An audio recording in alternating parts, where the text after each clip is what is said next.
চমকে দিলেন রোজা। এ এক আজব রোজা। এ মনে হয় রোজা না, মনে হইতেছে পূজা। এটা কোনো শান্তি নিয়ে আসে না, এটা গজব নিয়ে এসেছেন। ও মা গজ, এই রোজা ফাইলে যুবকেরা 30 দিন নয়, সারা জীবন ফাঁসে থাকতে রাজি আছে।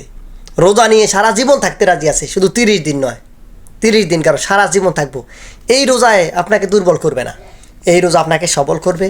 এই রোজা থাকলে, এই রোজার সাথে থাকলে আপনি সবসময় সুস্থ সবল থাকবেন, শক্তিশালী থাকবেন, আপনার দুর্বল হবে না। বুঝছেন? এটা দুর্বল হওয়ার রোজা না, এটা সবল হওয়ার রোজা। ও মা গো, এমন সংবাদ এতটা প্রচার করে, এককারি চমক নিয়ে এসেছেন রোজা। এটা রোজা না, এটা পূজা, পূজা। শতানের বাচ্চা হগল। আস্তাগফিরুল্লাহ। আল্লাহ পাক আমাদেরকে এই সমস্ত রোজা থেকে হেফাজত করুক, রোজা নামক পূজা থেকে।